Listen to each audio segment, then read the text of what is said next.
Ang serye ng mga pelikulang alien ay bumalik na, ang halimaw ay dahan-daang gumagapang patungo sa inang nais nitong kainin. Isang tanawin na nagpapatindig ng balahibo, ito ang kapanapanabik na horror film, na hindi mo dapat palampasin ngayong taon. Huwag nang magpalipas pa, dumiretso na tayo sa paksa. Naganap ang kwento noong 2142, isang walang tao na spacecraft ang nagbukas ng hatch upang kunin ang isang hindi kilalang bagay na may matigas na balat sa labas. Isang grupo ng mga tao ang nagdala nito mula sa kalawakan patungo sa research station. Ang space station ay ang punong himpilan ng Weyland-Yutani Corporation. Ito ang malaking korporasyon sa serye ng mga pelikulang alien. Bumuo ng isang mundo ng mga halimaw na lumipat sa pangunahing babae ng pelikulang Rain. Ang buhay ni Rain sa kolonyal na planeta ay lubos na sinasamantala. Araw-araw pinipilit magtrabaho para sa Weyland-Yutani Corporation. Hindi kakaunti ang nagtangkang lumaban sa pang-aalipin. Ang sigaw ng paglaban ni Rain ay matagal bago natapos, ngayon gusto na lang niyang umalis sa planeta. Kolonyal na ito kasama ang kanyang kapatid na si Andy para magsimula ng bagong buhay. Hindi inaasahan, tinanggihan ng empleyado ang pagkansela ng kontrata at gusto pa siyang ilipat mula sa departamento ng pagsasaka patungo sa pagmimina. Kahit pa pinalawig ang oras ng trabaho ng 5 taon. Naiinis na sana si Rain pero napansin niyang may problema si Andy. Dali-dali siyang pumunta para habulin ang mga nambubuli sa kapatid niya at i-restart. Si Andy pala ay isang clone at sa sandaling iyon, ang kaibigan niyang si Tyler ay tumawag at sinabing magkita sila ng dalawa. Nagtipon ng 6 na magkakaibigan sa bahay ni Tyler. Noong gabing nag-iipon sila ng mga kargamento, nakakuha sila ng paulit-ulit na signal. Ang signal ay nagmula sa inabandonang space station ni Weyland-Yutani. Sabi ni Tyler, sa halip na maghintay dito para sa permit, mas mabuti pa tayong maghanap sa space station, baka makalabas tayo dito. Sabi ni Rain, 9 na taon daw ang biyahe papuntang Iwida, kailangan nating pumasok sa cryosleep. Akala ko walang ganitong kagamitan ang inabandonang space station. Pero sinasabi ng iba, base sa link ng space station, may 5 pod sa loob ng spacecraft. Ang kailangan lang ay makapasok sa spacecraft na ito. Kailangan natin ng tulong ni Andy dahil siya ang clone ni Weyland-Yutani. Kailangan niyang maintindihan ang native language para maka-interact sa barko. Nakita ni Burton na ayaw ni Rain mag-risk, gusto lang niyang hiramin si Andy. Hindi ko hahayaang mag-isa ang kapatid ko.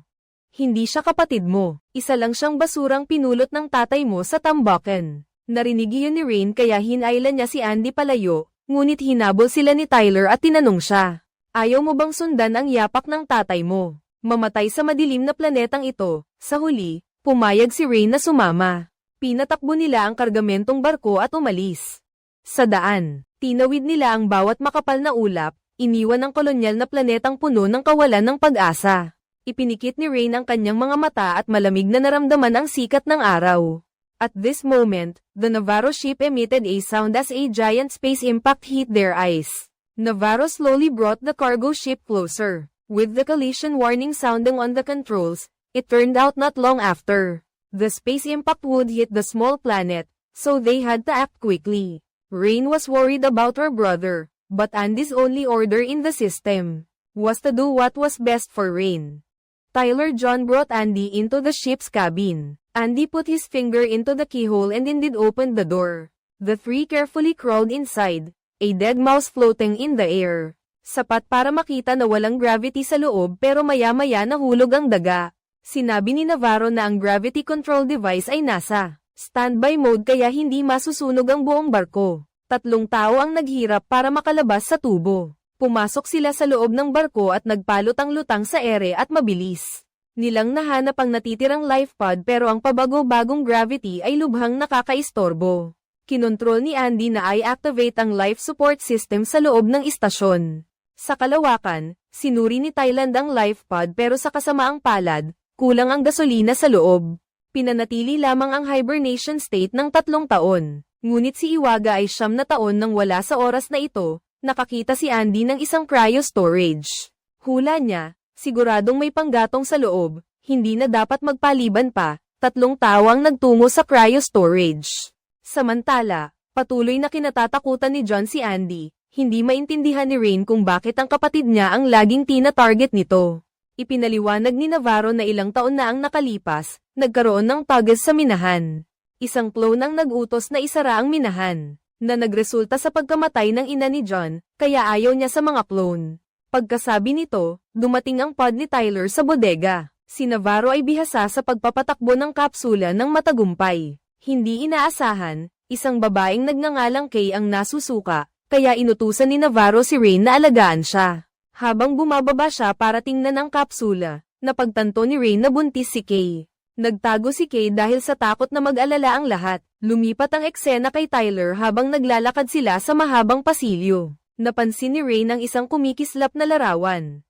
Ito ang Marseille Plague ni Antoine Boplin. Ang direktor ay nag-zoom in sa larawan. Isang sanggol na nakahiga sa bangkay ng kanyang ina at sumisuso. Ang eksenang ito ay isang mahalagang detalye. Sa sandaling ito, umalingaw ang loudspeaker na bumabati sa atin sa Cultural Renaissance Space Station. Ang space station na ito ay binubuo ng dalawang blok, Romulus at Remus, na ipinangalan sa kambal sa mitolohiyang Romano. Nakalaunan ay naging tagapagtatag ng Roma. Mula sa pagpapangalan ng space station, makikita ang ambisyon ng Weyland-Yutani Corporation na magsagawa ng isang cultural renaissance sa universo. Babalik tayo sa pangunahing paksa. Sinabi ni John kay Andy na hindi tinatanggap ang mga replicant, kaya hintayin ni Andy na ihatid ang cryopod papunta sa Awaji. Pagkatapos ay kailangan mo nang umalis. Ayos lang iyon, ito ay mabuti para kay Rain. Ito rin ang pinakamainam para sa akin na aliwin si Rain, huwag kang malungkot. Mabuti man o hindi ang pag-alis ni Awaji, hindi ito makakaapekto kay Andy. Basta't hindi ka tao, wala kang damdamin. Pumasok ang tatlo sa abandonadong laboratorio. Patuloy na hinahamon ni Beyonce si Andy, hindi inaasahan na hinawakan siya nito. Akala ni Beyonce ay sasagutin siya ni Andy ng suntok, nakita iyon ni Andy at pinaalalahanan lamang si Beyonce na mag-ingat sa black hole sa likuran. At sa sandaling ito, nakakita si Andy ng isang bangkay, si Beyonce ay nagulat nang makita ang patay na clone. Ngunit may napansing hindi pangkaraniwan si Tyler, mas mabuting pabilisin nila ang mga bagay-bagay. Ang imbakan ng nagyayelong bagay ay nasa likod ng laboratorio. Binuksan ni Andy ang elektron-ikong kandado at pumasok ang tatlo para maghanap. Nakahanap si Tyler ng 45 kilo ng reserbang gasolina, sapat para sa lahat papuntang Iwaja. Hindi inaasahan, nang kunin nila ang gasolina, nag-activate ito ng alarma. Nagsara ang pinto ng likurang kompartamento na may nakatayong lock panel. Walang awtoridad si Andy na magbukas ng pinto. Sa oras na iyon, walang nakapansin sa screen sa labas. May larawan ng isang halimaw na Navarro. Nang makita ito ni Navarro at Rain, pumasok sila sa space station para tulungan si Rain patungo sa bangkay ng mga clone. Kung gumagana pa ng maayos ang circuit board nito, maaaring ipasa ni Rain ang awtoridad kay Andy. Pagkatapos ay nag-zoom in ang camera sa isang screen. Sa screen ni Rain, ipinapakita ang tapos na ang pagkopya ng sample. Pagkatapos nito, maraming halimaw ang lumitaw sa cryo storage bay. Mula rito, makikita na ang Remus unit ay nag-aaral ng 3D monster cloning. Si Rain ay kasalukuyang nag-aaral ng bangkay nang biglang hinawakan siya ng clone. Nakiusap siya na kunin ang Navarro circuit board, kaya nagmadaling umakyat si Andy, isang tao para tumulong. Kumuha sila ng chip para kay Tyler upang i-install sa circuit board ni Andy. Sinunod ito ni Tyler, ngunit hindi inaasahang nahulog si Andy sa pansamantalang sobrang karga. Sabi ni Rain, huwag kang mag-alala, ni-reset lang niya, ilang minuto pa at babalik sa normal. Narinig iyon ni Tyler at nagpatuloy sa pagkuha ng gasolina. Hindi niya alam na may nagising na halimaw na nagtatago sa ilalim ng tubig. Dahan-dahan itong lumapit kay Tyler, napansin niya na parang may nasa ilalim ng tubig. Pagkatapos nito, sumugod ang halimaw kay Tyler at hinayla siya pababa sa tubig. Sinamantala ng halimaw ang pagkakataon at sumugod kay Beyonce, kinagat ang ulo niya at hindi bumitaw. Nagulat si Beyonce at halos hindi niya maalis ang halimaw, patuloy pa rin itong inaatake si Tyler. Gusto nitong isubsob ang bibig nito sa bibig niya. Nakita iyon ni Beyonce kaya idiniin niya ang electric baton sa halimaw. Ang resulta ay nagpatumba kay Tyler, pero ang halimaw ay walang pinsala. Ang boss ay nagtago sa ilalim ng tubig at biglang sumugod para atakihin si Rain, na sinubukang sirain ang pinto ng kompartamento ngunit walang silbi. Nang makita niyang susugod ang halimaw kay Tyler na walang malay, mabilis itong nasalo ni Andy at ibinato sa pader. Dumarami ang mga halimaw na nagigising, hindi na ito maaaring ipagpaliban. Agad na inutusan ni Tyler si Andy na buksan ang pinto ng kompartamento, at nagmadali silang tatlo na lumabas sa cryo compartment. Ngunit may isang kawan ng mga halimaw ang nakalabas mula sa siwang. Kahit na mabilis na isinara ni Andy ang pinto ng kompartamento, mayroon pa ring nakalusot at inatake si Navarro. Tinutulungan niyang sakalin si Navarro pero napansin ni Andy na wala itong intensyong sakalin si Navarro. Ay synchronize ang paghinga at tibok ng puso niya para makahinga siya at mabuhay pero hindi niya alam ang dahilan. Pagkatapos ay restart ni Andy, na-upgrade ang kanyang katalinuhan. Tumaas ang lakas niya pero may isang bagay na bumaba, iyon ay ang pagkatao niya. Si Andy ngayon ay parang robot na walang emosyon. Pinigilan niya si Bjorn na gustong magbigay ng kuryente sa halimaw, sinasabi na ang kuryente ay magpapakontract sa buntot nito. Para sakalin at baliin ang leeg ni Navarro, tinanong ni Rain si Andy kung may paraan para iligtas ang tao. Ngunit ang database mo ay walang kaugnay na nilalaman. Kahit hindi ko alam ang detalye, sigurado ang baliw na siyentipikong iyon ay nakakaalam. Ikinonekta ni Andy ang kalahating katawan ng android sa computer. Pagka-activate, nagpakita sa screen ang pangalan ni Luke. May isang detalye dito, si Luke ay kamukhang kamukha ni Ash sa Space Monster 1. Ngunit ang aktor na ito ay namatay noong 2020, kaya si Luke ay ginawa gamit ang CGI. Sa oras na ito, bumubulong siya na kailangan niyang protektahan si G01. Sinasabi ni Andy sa kanya, nabigo na ang misyon. Noong inilagay ang parasito kay Navarro, sisipsipin nito ang DNA ng tao at lalaki sa loob ng katawan ni Navarro. Nang marinig ito ni Taylor, labis siyang naguluhan, ano ang lalaki? Nang marinig niya iyon, lumingon siya patungo sa butas. Doon nakabitin ang isang halimaw, XX121, patay na. Ang katawan nito ay mayroon pa ring mga kawit. Ang barkong pangkalawakan ay nakakuha ng fossil ng halimaw. Hindi inaasahan, habang pinag-aaralan, nagising ito at nag-teleport. Nawalan ng depensa, sa sandaling ito, nakaisip si Rain ng paraan para mailigtas si Navarro. Maaari nilang gamitin ang cryogenic fuel para i-freeze ang buntot ng halimaw. Hindi na dapat ipagpaliban, kaya't sila ay kumilos. Hindi ko inaasahan na magiging epektibo ang paraang ito. Mabilis na nahuli ni Tyler ang halimaw. Mabilis ding nagising si Navarro, ngunit sa sandaling inakala niyang hindi ganoon kasimple ang sitwasyon. Natatakot ako na si Navarro ay na-parasitize. Sinabi niya kay Andy, ang mga tao ay madaling maimpluwensyahan ng emosyon. Kailangan mo silang tulungan na umalis. Nais nang sumuko ni Andy kay Navarro. Narinig ito ni John kaya binaril niya ito. Pagkatapos ay hinailan niya si Navarro pabalik sa kargamento. Wala nang magawa si Rain. Wala nang magawa kundi tanggalin ang chip para tulungan si Andy na bumalik sa dati. Ngunit sa pagkakataong ito, hindi nahahayaan ni Andy si Rain na gawin ang gusto niya. Hinabol ni Andy si Bijan ngunit isinara na ng kabilang panig ang airlock at nagbigay ng utos. Navarro, mabilis na idiskonekta ang airlock at iwanan si Andy at ang iba sa labas. Ano ang ginagawa mo? Inakala ni Rain na gusto ni Andy na patayin si Navarro. Kahit hindi alam ni Rain kung bakit ginagawa ito ni Andy. Ngunit nagsimulang magbago si Rain, ang Navarro. Babylon, buksan mo ang airlock ngunit humiling ang kabilang panig na iwanan si Andy. Sa sandaling iyon, si Navarro ay nasa control room at nakararamdam ng sakit.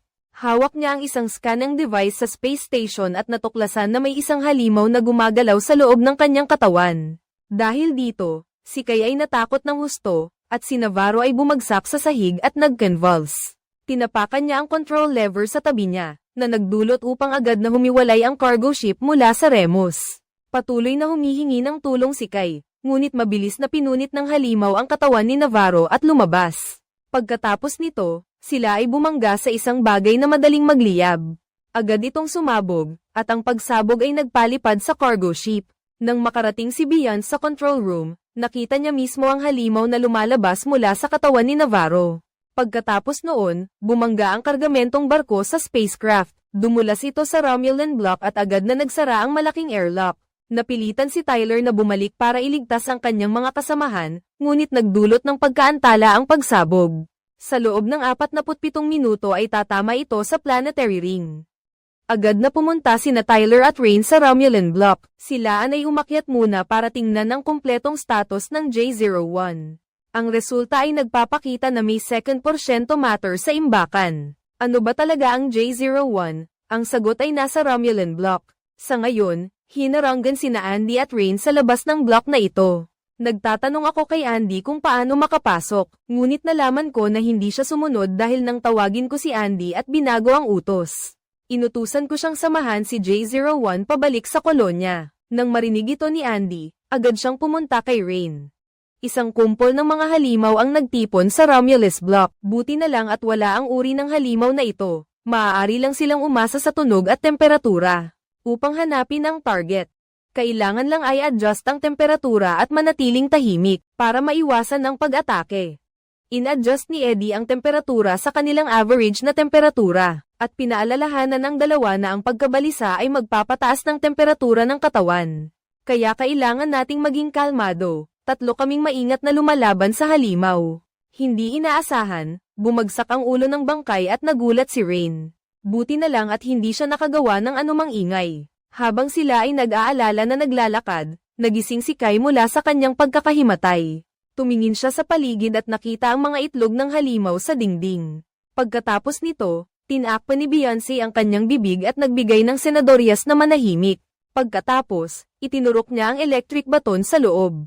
Ang resulta, nagbuga ng nakakapasong likido mula sa loob. Nakita ito ni Kai at gustong hilahin si Navarro palayo ngunit siya ay nabahiran ng nakakapasong likido.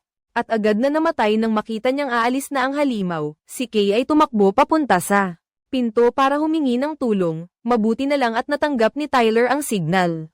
At inakay niya ito para hanapin ang susi para sa pinto. Samantala, ang halimaw ay lumaki na, si Kay ay nagpanik at nahanap ang susi. Ngunit hindi inaasahang nadulas siya at nahulog sa lupa, ang sigaw niya ay narinig sa radyo ni Tyler. Agad na nakakuha ng atensyon ng halimaw, sumigaw si Tyler. Tumakbo na kayo, at mabilis na tumakbo ang tatlo. Nagtapon si Tyler ng isang flare para itaboy ang halimaw. At mabilis na isinara ni Andy ang pinto at nakasiksik sa si Tyler sa siwang.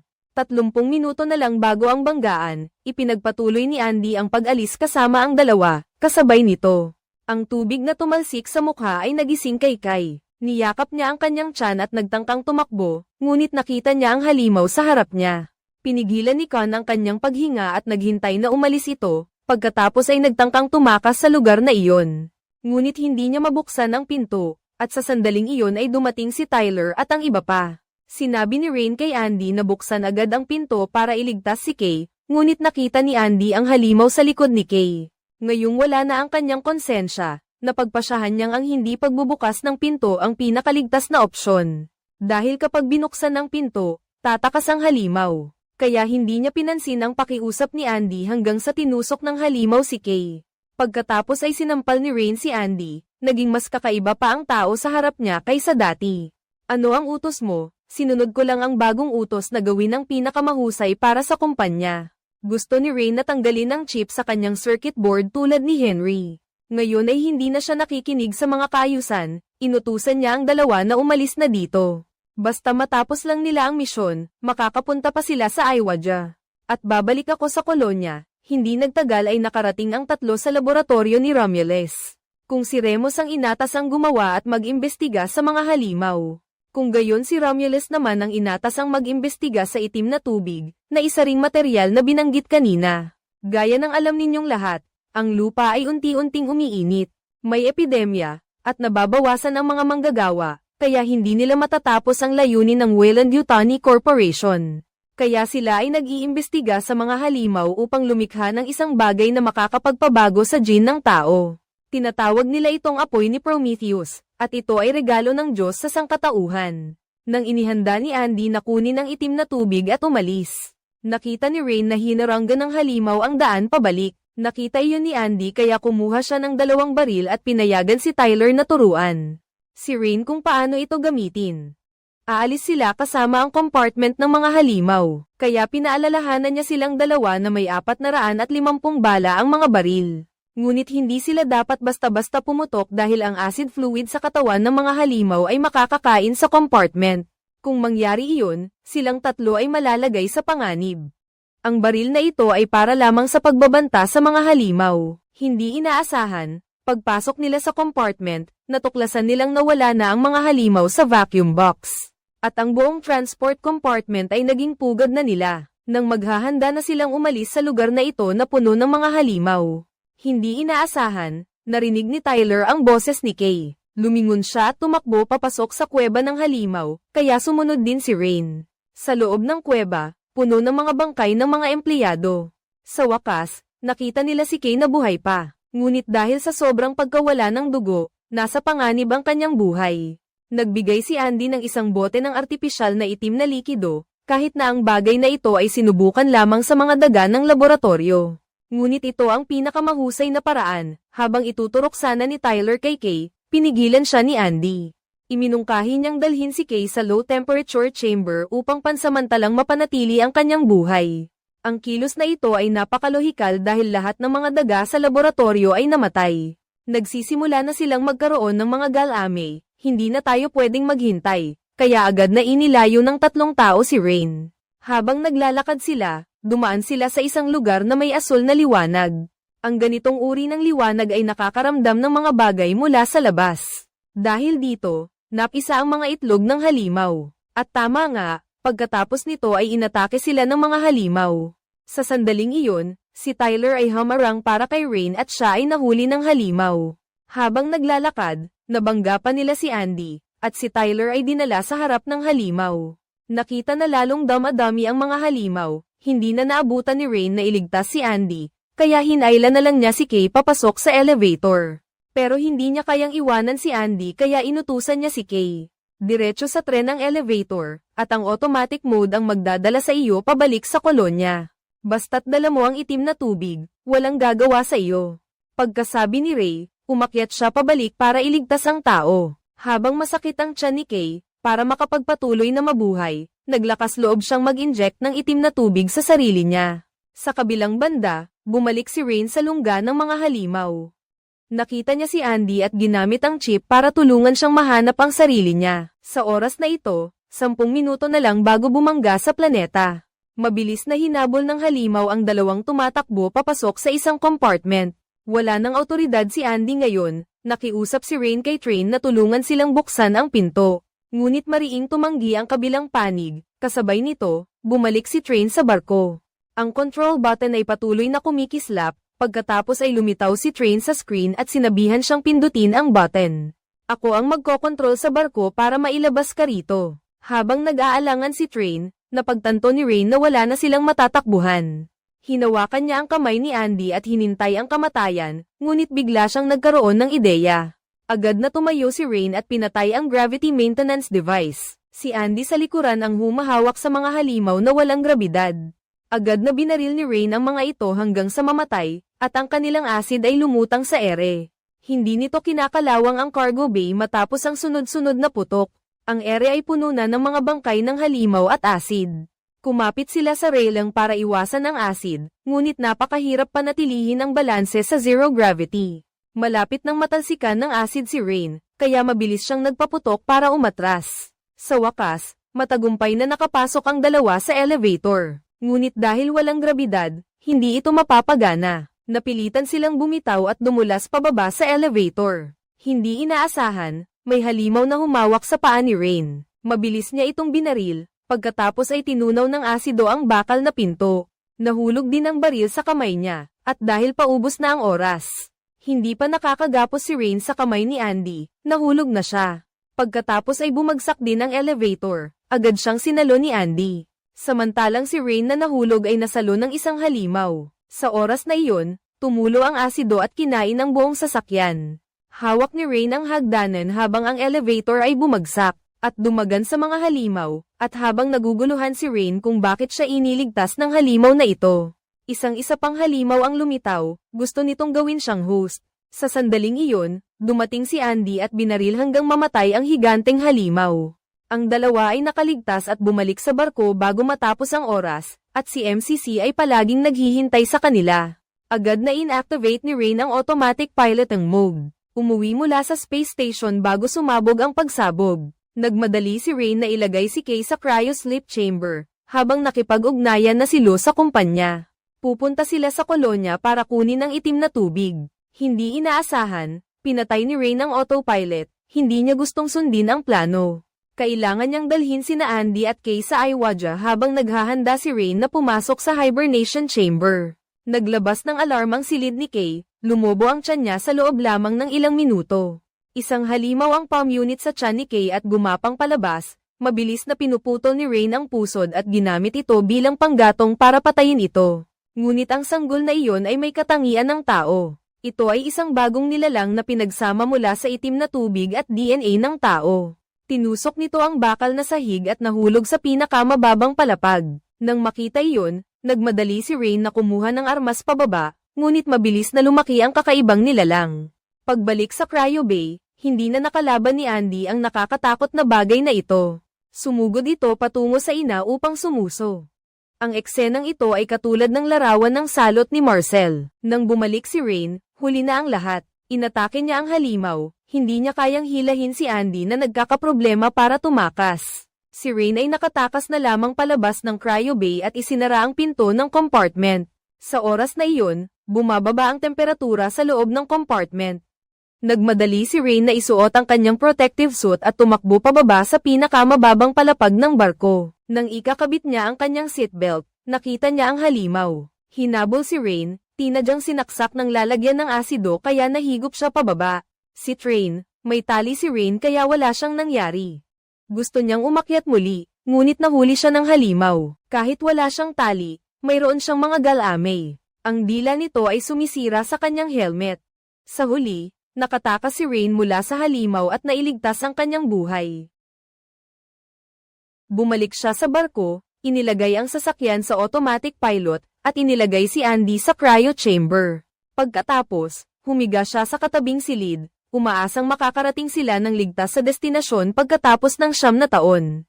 Train, ito ang buong nilalaman ng pelikulang Monster, Space Romulus. Sa tingin ninyo, maganda ba ang pelikulang ito? Kung nagustuhan mo, mag-comment ng 1. Kung medyo normal lang, mag-comment ng 2. Salamat sa inyong pagsubaybay. Paalam at kita-kits muli.